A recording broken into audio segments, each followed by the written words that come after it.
Queen Elizabeth is celebrating 70 years of her reign in the UK. The British monarch has given her blessing for Prince Charles' wife, Camilla, to be called Queen Consort. That was really interesting to me when I saw that.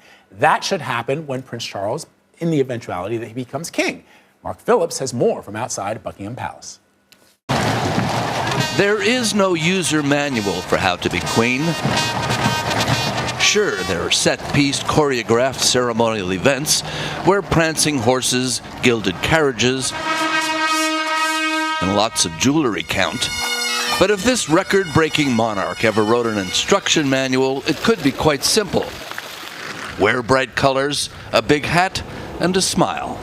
Queen Elizabeth II emerged. This is the anniversary of when the Queen became queen, called back from a foreign trip when her father, George VI, died. The actual coronation was the following year. Elizabeth's reign is not only the longest in a British royal line going back at least 1,000 years, it's been an exercise in adapting to change without really changing very much. It is very simple.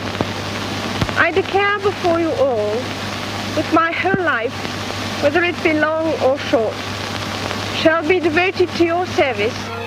It's been long. Her reign 14 U.S. presidents long, so far, and she has met almost all of them since Eisenhower.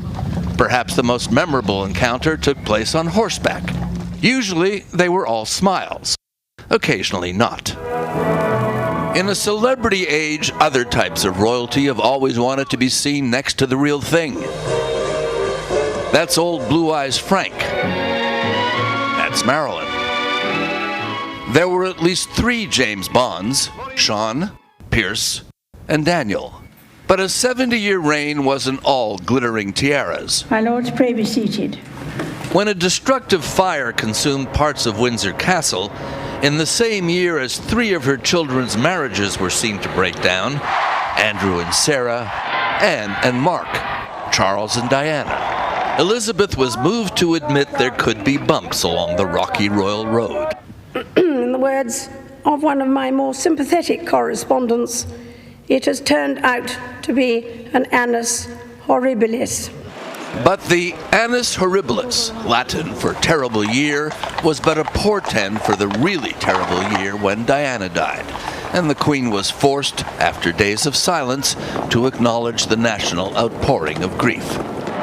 Most of the milestones in this monarch's long reign may have been happy ones, but Harry and Meghan are gone in self-imposed exile in California, and Andrew has been disappeared from view, tainted by the accusations, which he denies, of sexual abuse.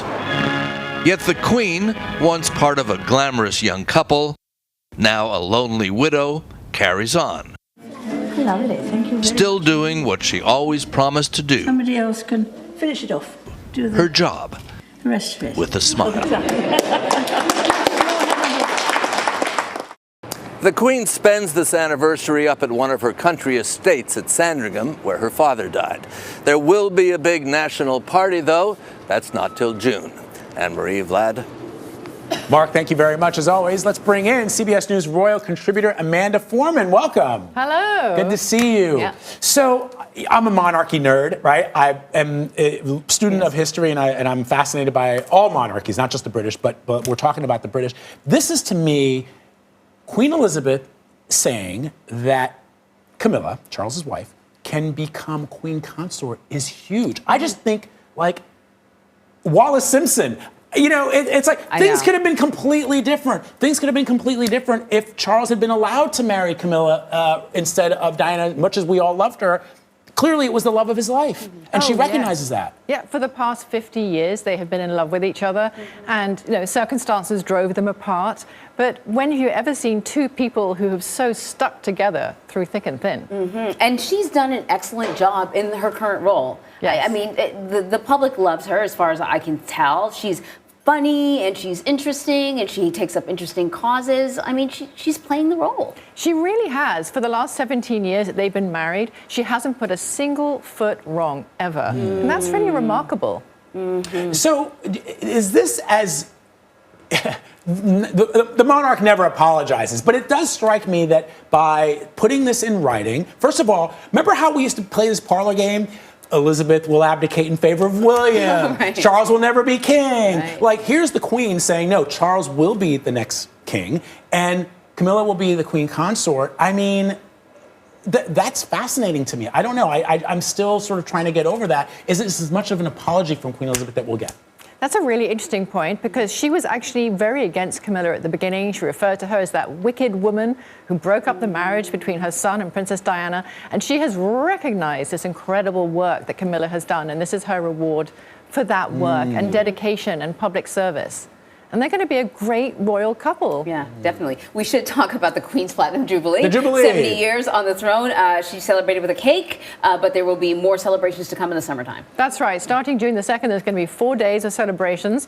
There's a royal pudding that people are invited to send recipes into, and the winners are going to become the Queen's Jubilee pudding. Whoa. Yeah. Okay. So are people, like, look at this, look, the image we're showing right now. I mean, are people genuinely across Britain happy that the Queen is celebrating this Jubilee? I know there's always some discussion about whether the monarchy is relevant today, but what are you hearing? Yeah, there are always naysayers, but she turns 96 this year, 70 years on the throne. She is beloved. I think she's probably the most beloved woman and great-great-grandmother in the world. So the Brits can't wait.